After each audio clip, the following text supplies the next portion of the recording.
This is the Guard Room Podcast, Episode 9. I'm your host, Ben Boyle.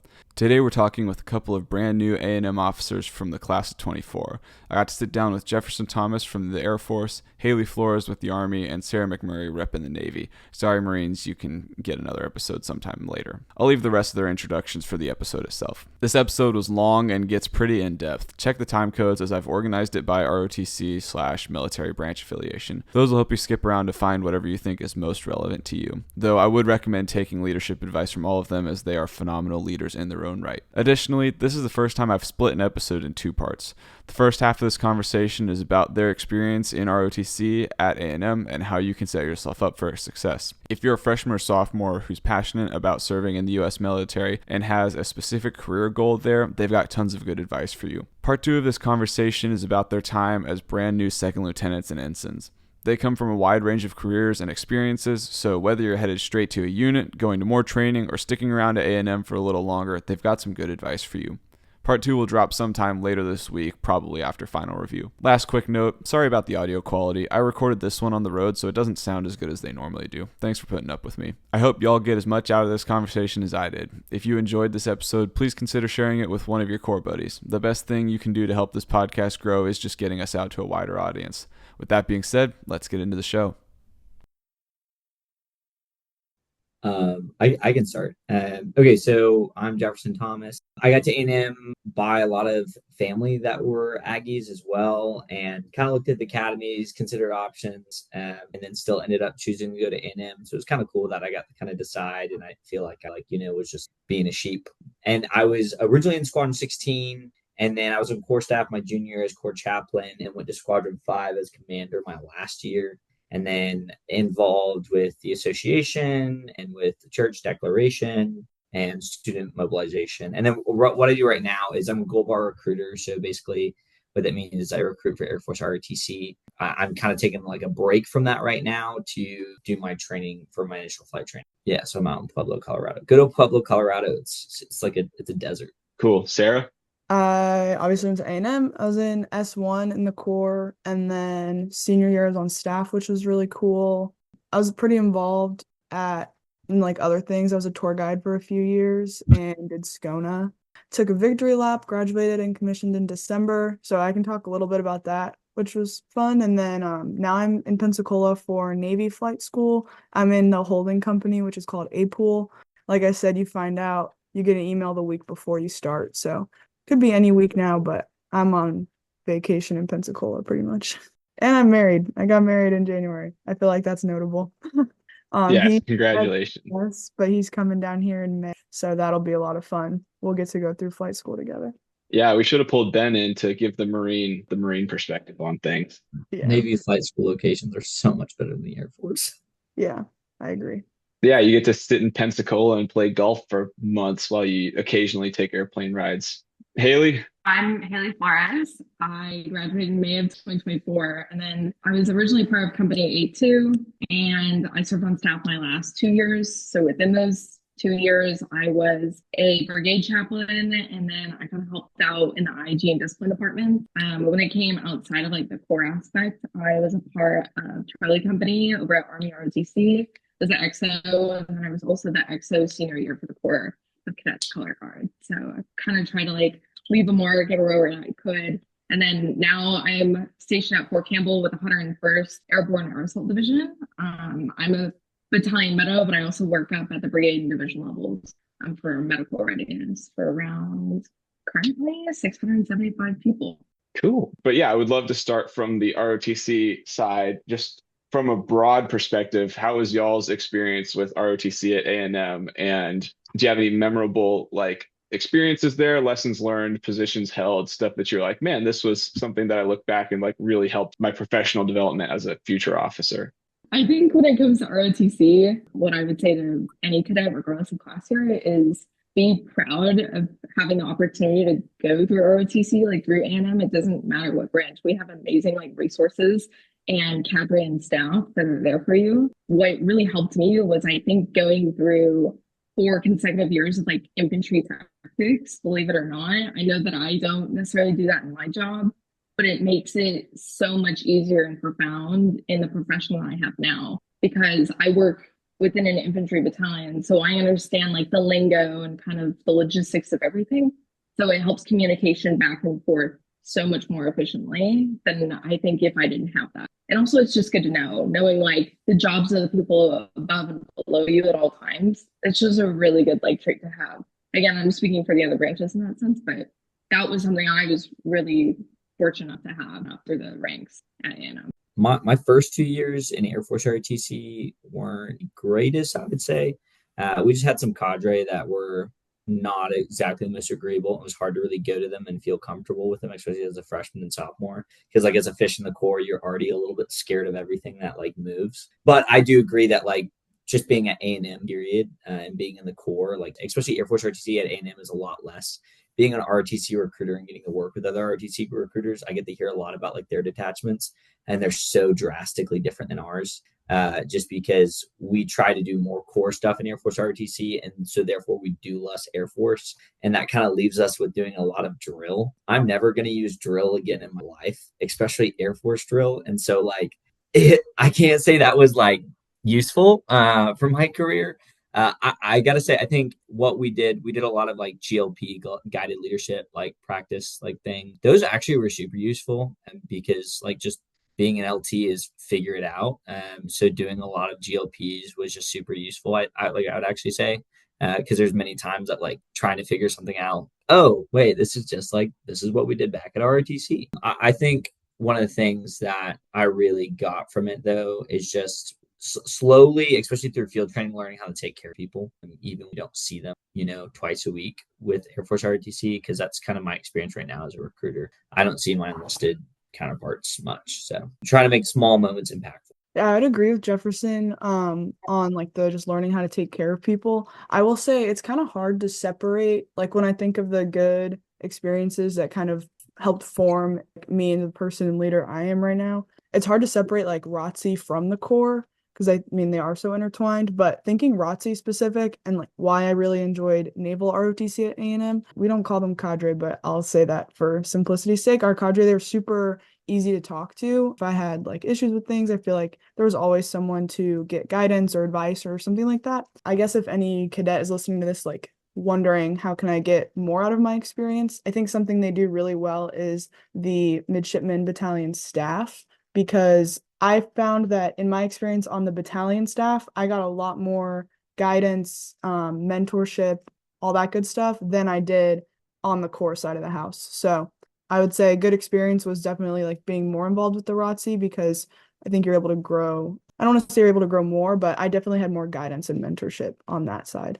Cool. Let's talk about how the MOS placement works in each of the different branches. How do you go from little cadet at A&M to, okay, I've got my job assignment and this is where I'm going and this is what I'm doing? Yeah. So for the Air Force side of things, ultimately, you'd find out second semester of your junior year. And they kind of switched in our year to finding out the first semester of your senior year what job you get. And on the non-rated side of things, those side of things, it's pretty much just like you got to take your FOQT, Air Force Officer Qualifying Test. I like to call it the Air Force SAT. Right, with a couple bit of graph readings and some aviation knowledge, right, and kind of visual stuff. So you'll take that, and then your PT test, and basically how you're getting evaluated within ROTC, while you're at lead lab, how you're performing in class, right? Those will all go into your commander's ranking, and all these things get stacked up.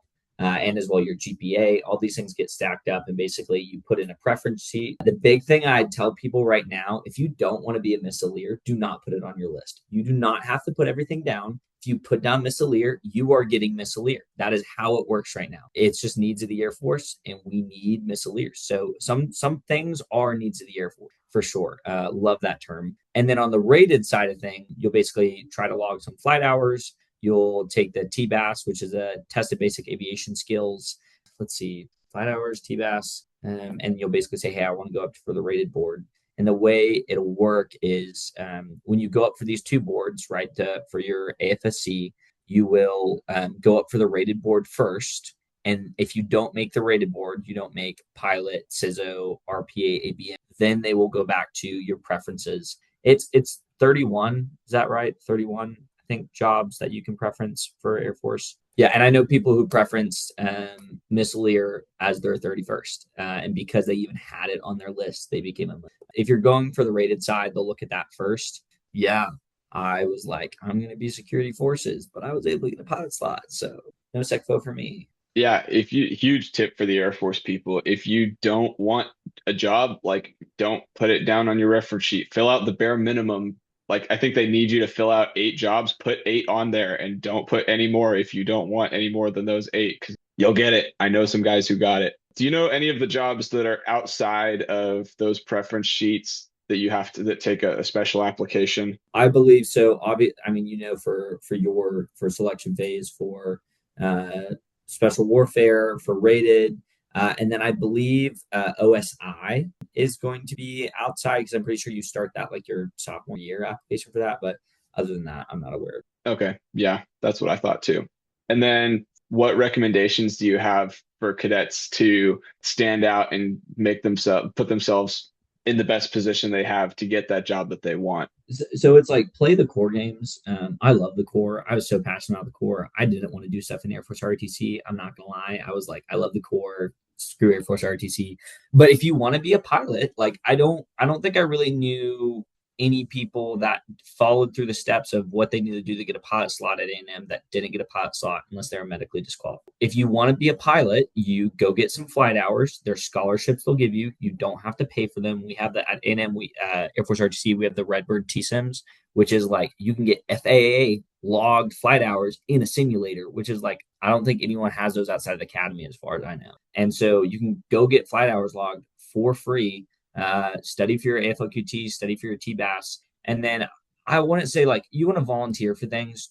I feel like there's a stigma, and it's probably similar for the other RTCs. Like, don't be necessarily like the first to volunteer for things, because sometimes I feel like in Air Force RTC, you're used as an example and you just kind of get near the land of the slaughter.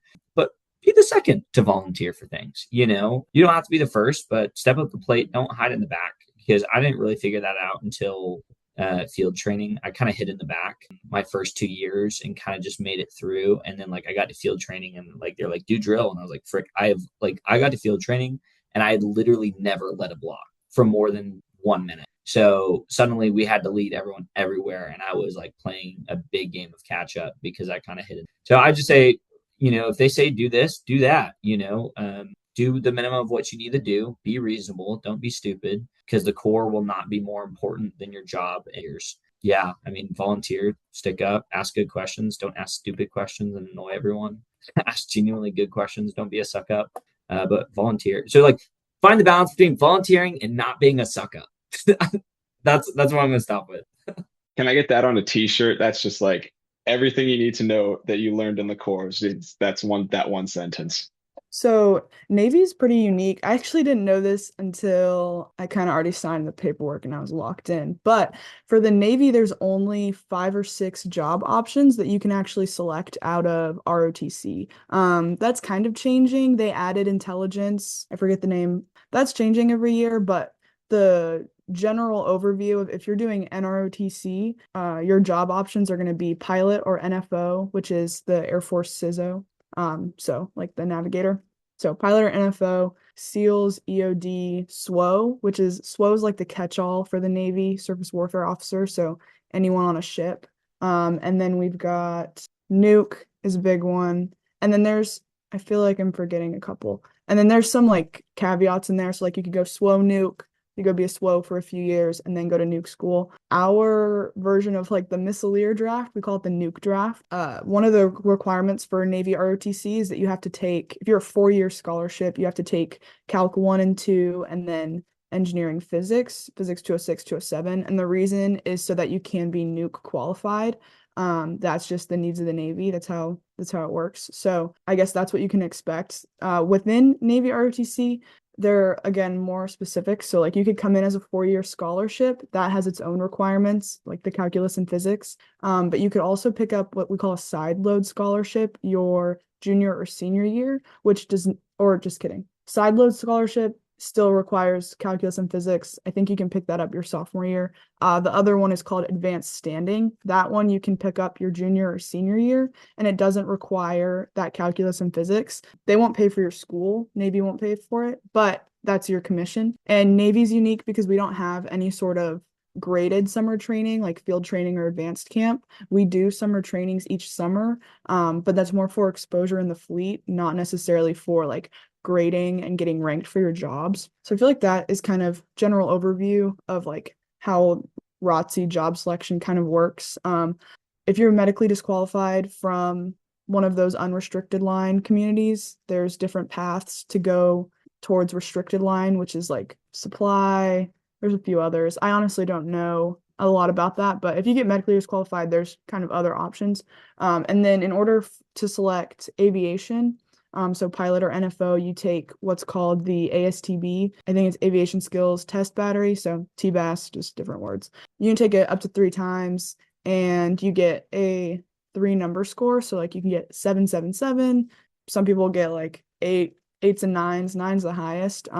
But in order to get a pilot slot, that is like the biggest calculation of your grade. So if you want to do Navy ROTC, you want to go to A&M, you want to be a pilot, you need to have your grades squared away. You need to do decently on your PFTs. You should be holding leadership positions. All of those go into the calculation, but the biggest percentage is your score on that test. So like, for example, I was an international studies major, so not technical, but I scored well enough on the ASTB to kind of counteract that. You can be a history major, language major, whatever. And another unique thing that I like about naval aviation is you don't have to have experience prior. So I have no flight hours, and that wasn't a requirement, wasn't really a calculation in getting selected. So that's kind of that side of the house. And then in terms of just like how to get the job you want, you just need to do your best at everything. There are so few graded events that go into your ranking and your calculation that you just need to be doing the best at everything you possibly can. So that's your PFT, your grades, holding leadership positions, doing well in them, not just, being a bag to put it on the resume. Like if your job has specific requirements, doing well in those. Like if you want to select SEALs or EOD, you have to go to a specific summer training. I don't know the process for that. Those are graded, and then that determines if you can select those special warfare communities later on. I feel like I hit everything. Does the Navy have some sort of like drop night or reveal where you guys find out all of your jobs? And oh yeah, so we do that your first semester senior year, so the fall of your senior year. It's by fiscal year, so if you're a 5th year, like I graduated in December, but that was fiscal year 25, so I found out my job in October, commissioned in December. But for the most part, you find out the fall of your senior year. It's kind of different every year. We did something fun this past year. It was kind of cool. We had like all the seniors together. And then Colonel Tippett gave us I have it framed in next to my bed. He gave us this like certificate that says your job. And then we got 12th man towels with our service pin, which was kind of cool. So like I planned it. It was fun. It's like different every year. So I guess if anyone wants to plan something fun next year, they can, but it's pretty low key. And I think majority of people get their top choice. Granted, we only have like 6 or 7 that we can put, but. Do you all also have like a form that you fill out at some time end of junior year or so where that's you fill it out periodically. I think you fill it out every spring semester, and then the one that counts is over the summer, your junior to senior year. Your instructors will, keep you in the loop on that and make sure you're qualified to put the jobs you want on your list. So like, for example, if you're really trying to avoid the nuke draft, obviously you'd want to not put nuke. So we rank our top 5. So if you're really trying to avoid the nuke draft, you probably wouldn't want to put it on your list, but you also can't put aviation on your list if you didn't take the qualifying test. So they also screen it and make sure that you're being honest in your rankings and everything.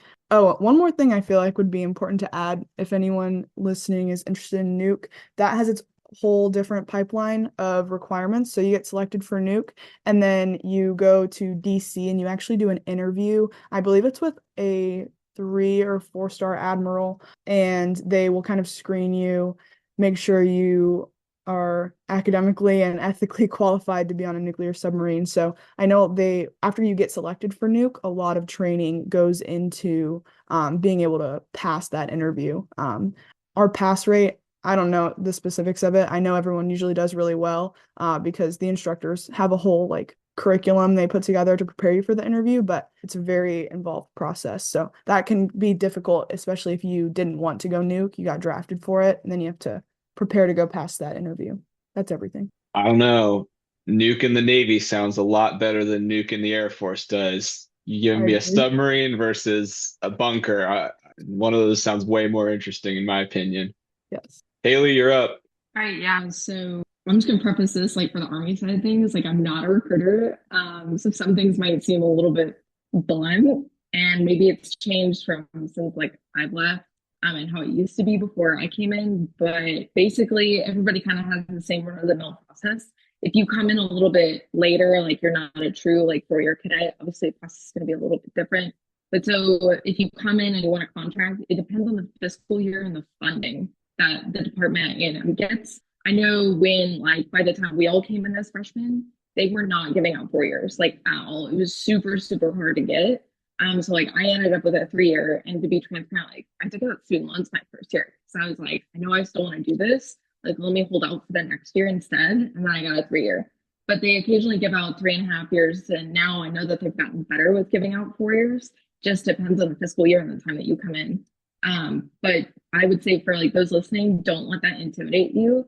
If honestly, like I would just say keep going to the Trigon and like bothering your cadre, being like, hey, like, do you have any updates on this and this and this? That's just like my big, I would say like real world advice too. If you want something done, you got to keep asking because these people are not going to find you and hunt you down. So with that though, you'll come in, you'll enroll in the original like MilSci classes. It's like MilSci 111 and so on and so forth. So you'll take those all 4 years, and then eventually whenever your contract is like due, so if you have a 4-year or a 3-year, you'll take the oath, and then after that you'll be required like start going to every FTX and any kind of like trainings that'll happen every semester. And from there you're going to start creating your like OML packet that gets ranked not only locally within all the other Army cadets in your fiscal year group at A&M, but also nationally with the rest of the people that are going to graduate and commission with you in the US and also the territories as well. I feel like people kind of forget about that, but you'll compete against people from like Guam and Puerto Rico and whatnot. So from there, you know, you'll go to the FTXs, you'll start getting something called blue cards. Those are really huge. Not only do they impact you locally, but again, nationally.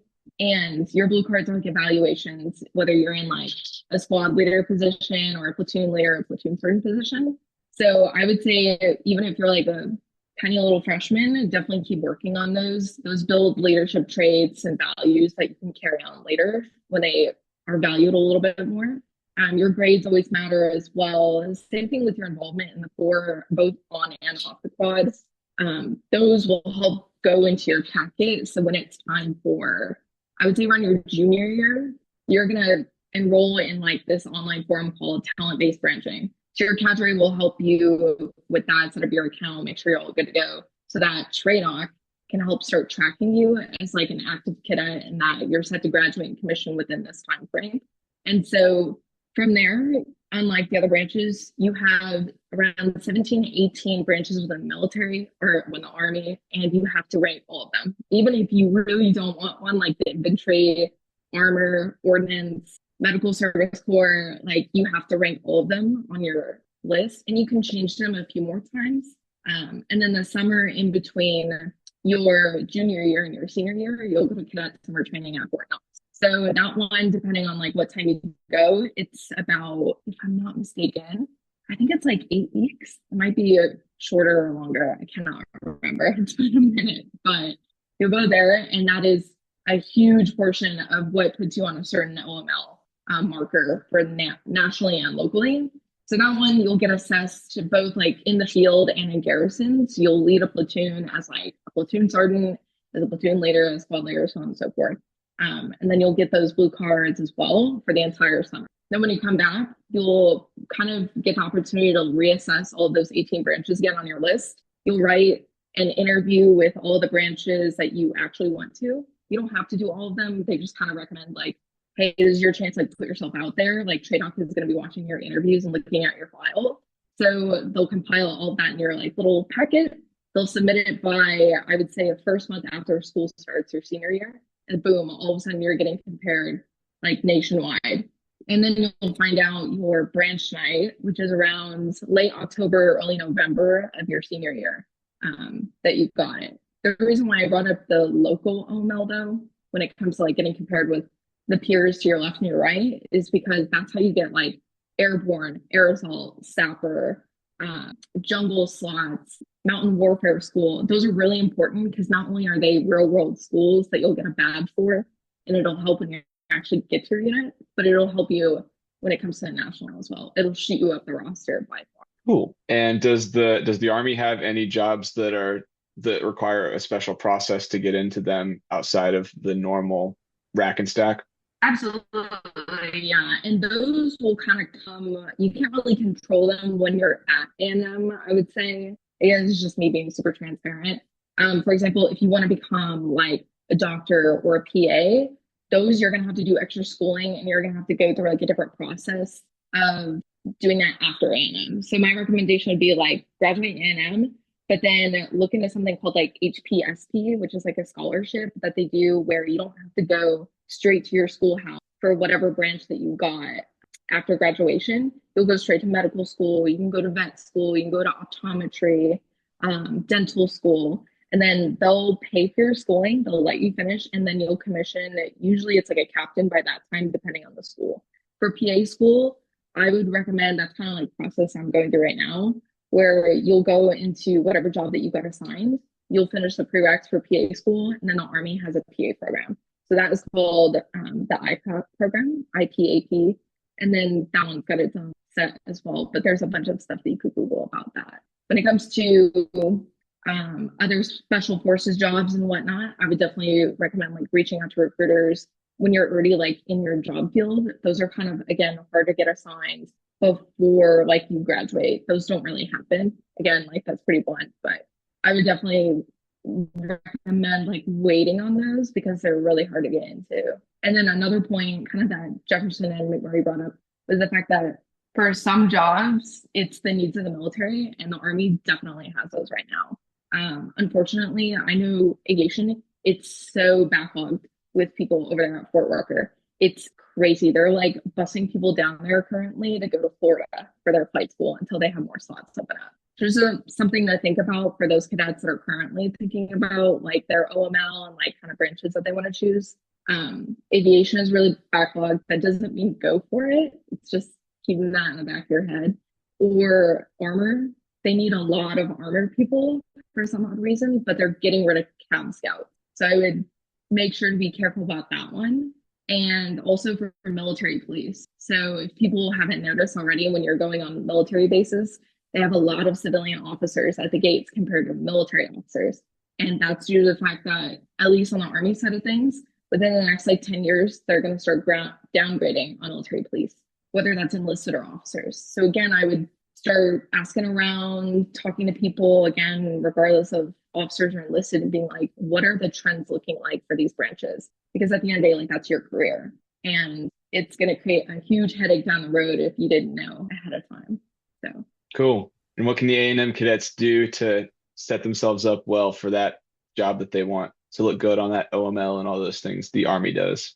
I would say, in comparison to like Jefferson's comments, which were great, I would say, honestly, be the first one to volunteer.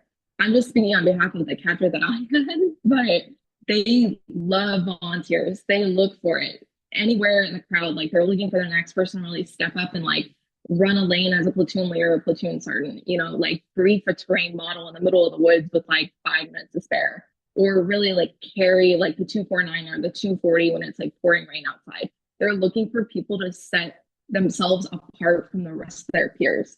And I know for a fact, like in the Army department, it will always be like that. We're always looking for like the needle in the haystack kind of cadets to be able to recommend for like schools such as airborne, aerosol, jungle, or looking for those cadets to like lead in future leadership positions within the Army department to be able to put that on their application for their OML. I would say honestly always ask questions too. I heard this really good quote like before I left, and it was like, you can't answer the questions that you never ask. It's the same thing in my job. Like if I never ask questions, I'm not going to be able to help the people that I lead.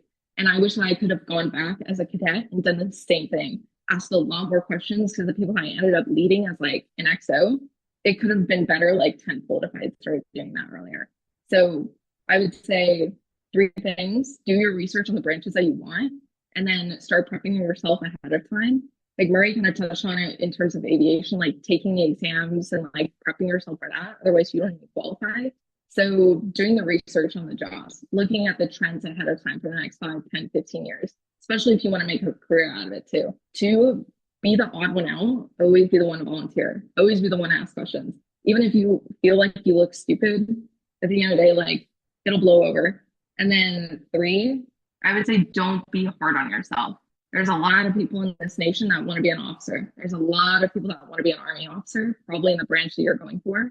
But truly, at the end of the day, you just have to stay in your own lane and just make sure that at the end of the day, you're prepped, whether you get plan A, plan B, or plan C. Thanks for that. Questions back to the group. What do you think ROTC at A&M needs to do better about teaching their cadets? I know, Jefferson, you kind of hit on this a little bit with that first 2 years comment. And what are some things kind of along those lines that you'd wish you'd known coming out of school and into your first job? I showed up to an enlisted recruiting squad, right? So there's 2 ROTC recruiters. So out of the 317th recruiting squad, there's 2 ROTC. So me and Lieutenant Noah Lot. And then there's 2 captains and there's 1 lieutenant colonel. The rest of like the 100 people in our squadron are all enlisted, especially at A&M on the ROTC side of things. A lot of our like enlisted people at Det 805 are like just overrun and super busy, and they're not a part of lead lab. They're trying to make them more part of classes, but they're not really part of classes. They're not a part of lead lab. And so they basically sit and they do paperwork. You pretty much never see them unless you have some sort of paperwork you have to go to get done. So when I showed up to the enlisted squadron, my experience was pretty much the enlisted in the back at Det 805 and getting yelled at on the core side of things. And I get to work with them too, but it was a lot of just like, especially my unit had some fun times. So I basically got yelled at and reamed by drill sergeants, or I just want to interact with them. So I showed up to enlisted squadron and I was like, great, I'm ready to be a lieutenant. And then I was like, how do I interact with them? Like super, like I had no clue. I didn't know how professional I needed to be, how relaxed I needed to be. That was probably a big learning curve for me to start with. And ultimately it's just, be a human being, know that like if something hits the fan, you're going to be responsible. It's being relaxed with them and getting to know them, but still respecting who they are and what their rank is. That was not prepped well for me out of aim whatsoever. I know on the Navy and the Army side of things, I think you'll have a lot more interaction with the NCOs versus Air Force. We don't, unless anything's changed in the last couple months I've been gone. And so I showed up and I was like, what do I do? And I went to enlisted recruiting squadron to do Gold Bar Recruiter specifically because I wanted to interact with enlisted, because, I'm at flight training and we're not going to interact with enlisted pretty much at all until like we're a major, outside of, a crew aircraft, which is kind of what I'm hoping for right now. Yeah, I would just say how to just be an actual leader amongst people. And it's kind of a weird situation because I'm not a part of their mission for enlisted recruiting, because I recruit for ROTC. And so I really try to see how I can help them and kind of combine my mission with theirs. But ultimately, I'm not over anyone. I'm just kind of float off to the side doing my own thing. But, if, both of the captains are busy for swear-ins and the lieutenants step in. So I've done 1 re-enlistment and probably over 40 swear-ins into our delayed entry program. And so know the oath really, really well, the enlisted oath. I completely forgot the officer oath, but I know the enlisted oath. Yeah. So there's been some cool opportunities to kind of be there and get to just, check on people. Like sometimes so there's something called the DEP program within the enlisted. Delayed entry program, Army has it too. It's basically you go wait for your job. And once you get your job, then they send you. But you fall under 3 articles of the UCMJ, basically can't go AWOL, right? All that jazz. can't do drugs, etc. But you fall under those 3 articles, and then you get your job, and then they ship you off to basic. And they'll every month for their members and their debt, they have to have like a debt call. They have to come do PT with them or come teach them something. And so like I walk in and I'm supposed to go do 3 swear-ins for my recruiter. And I walk into her office and like she's just finishing her debt call with like, 30 people. And she has a parent over here and a parent over there. And like she is doing her hardest, but she's managing like 20 people at once. And you walk in and like, yeah, super high speed tech sergeant, but just like there's a lot going on. So just trying to figure out like as friendly neighborhood LT is like, okay, how can I just take one thing off their plate? How can I talk to these people? Because it's kind of weird because I mean, I'm not in a situation, I don't know what McMurry and Flores are doing, but like I'm not in charge of anyone really. I might technically outrank them, but I just try to see how I can. Sorry, that was super long-winded. It's a weird dynamic at where I'm at. Yeah, I don't think I'm equipped to answer this question, but can come back to me in like 2 years. Yeah, I think I'll let Haile take that one over because she's probably the only one that's actually out there leading people. I think so. Just for context, like me, I am a platoon leader, so I have around 48 medics assigned under me, and I have 1 PA and I have 1 physician. But with that, again, like I'm also a battalion staff officer, so that goes back to earlier. I'm in charge of 675 people like medical readiness at all times, and a lot of people think like, oh, who cares? But for all of like the 11 Bravos and 11 Alphas that I work with, you can't even deploy if you're not like medically ready. And that's what I try to tell them all the time. I'm very fortunate enough to be in a battalion where like that is understood. However, I know it's not like that for a lot of the other men. But regardless, looking back at my years at A&M, I would say it's the Army Department of things. It's heavily dependent on the cadre. When I first came in as a freshman, the cadre were not very supportive. They were only focused on certain people. And I really almost like dropped my contract because of that. And you only get what you put in. I understand that, but it really did fall on the cadre, especially when you're a freshman. It was kind of touched on earlier. You're so focused on the core as like a freshman and sophomore that you're really depending on your cadre and the ROTC department to kind of like backfill anything else that you're lacking. But once I got through the ranks as a junior and a senior, I realized like the bigger picture of it was that I really needed to meet them halfway, and I wasn't doing that. But on that note, though, I think that what I was still probably lacking and what I think the department needs in terms of recommendation is like resiliency training and just more transparency. Like it's going to suck. And honestly, it doesn't matter what you branch. A lot of people think that the medical services branch, so like what I got is bougie and like cush, and it's really not. Because then you can get assigned to an infantry battalion like myself, and it's like you got to do everything else that the guys do and the girls. You're just like an attachment to them. But at the end of the day, you still have the same expectations, rules, and that will never stop. So I think it's resiliency. I've noticed that sometimes in the Army department, not shame, but like they kind of kept themselves off. And then they're like, well, if you want to do more, if you want to be more, if you want to push yourself harder, then like, why not join Rudders or like RC, which are great special units.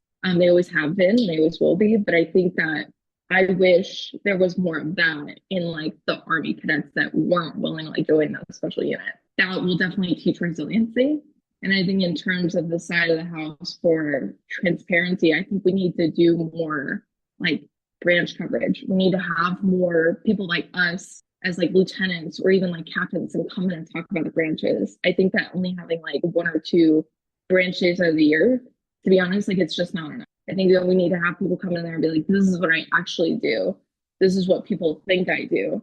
This is what I plan to do. Because I think a lot less people would focus on certain branches and actually go towards what they'll end up being more proficient. I can't tell you how many times like I see people, they'll go into a branch, like armor, FA, even med serve. I've seen it before, and I'll talk to these people offline and they'll be like, I hate my job. Or they're like, I regret it. Like, I wish that I could have done this. I wish I could go back in time. And that's how you see people like not doing 20 anymore because they didn't get that transparency. They didn't get those resources offered to them. And I think that for departments such as A&M, they're able to afford it. They're able to afford the time and the people because we have such a large alumni group of military personnel. So it's really not a lot to ask, especially because speaking on behalf of the alumni group, a lot of people love coming back and talking about their experiences anyway. it's really just getting those like points of contact and just reaching out. I think that that's just the hill that the Army department needs to get through. That was probably something that I wish that I would have had, like commissioning almost a year ago now, knowing what my role would have been like, and then also being pushed harder in the Army department. Okay, that's all for part 1 of our second lieutenant conversation. Keep an eye out for part 2 later this week, talking about their experiences on active duty. All right, see you later.